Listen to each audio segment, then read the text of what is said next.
I saw 2019's Godzilla King of the Monsters. This movie has everything a Godzilla fan wants. Just so much kaiju action and suspense. Everything that a sequel reimagining should be. Even though the critics hated on this, I can see why. The character development is just as flat as Independence Day. Why? Because there's so many good actors in this movie. So unless they were gonna do the 13 episode Netflix approach, this movie is not long enough to sustain a balance between the human characters and the kaijus. First of all, we deal with Kyle Chandler, Vera Farmiga, and Millie Bobby Brown as their family is torn apart through the events of 2014's Godzilla. The emotional aspect of family and loss is there, but it just doesn't hit you.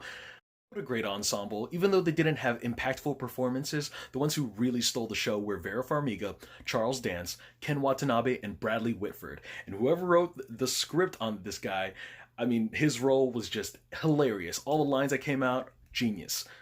And then there's Godzilla, Mothra, Rodan, and Ghidorah, and this is the most screen time they've had in one movie since in the last 65 years. Director Michael Dougherty, who also worked on Trick or Treat and Krampus, has definitely worked with Toho really closely on trying to pay homage to the original movies and make an amazing Godzilla blockbuster. First of all, the sound mixing, phenomenal. I love the way how they took our modern Godzilla roar and tried to mix it with the 1954. You can hear it in a lot of the feedback.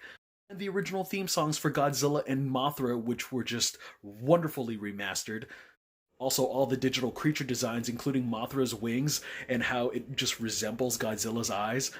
I ship them both. I was never a Mothra fan to begin with, but because of this movie, yeah, I am. And then there's Ghidorah, who has come a long way from being a puppet on a string. They gave the middle one a little more intelligence and just more dominance. And the way they just spat electricity and obliterated everything in their path, whew, Game of Thrones dragons got nothing on him. And I love that Mothra was more moth-like and defensive. She had a stinger and she really knew how to throw down in a fight. And I didn't take Rodan seriously in the originals until now. I mean, he just wiped out an entire city in some jets by playing Flappy Bird.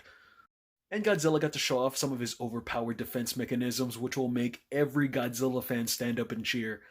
And with the abundance of references, it's no surprise that Legendary Pictures' Godzilla vs. Kong is definitely seeing the light of day next March. I don't care that the original Versus movie had a true winner, you know who I'm rooting for. This is an explosively entertaining blockbuster that is meant to be viewed on the big screen, and you don't come to watch it for human stories, you watch it for the giant monster brawl that it is. Also a big shout out to Katsumi Tezuka, who was memorialized during the credits as the first man who played Godzilla in the suit.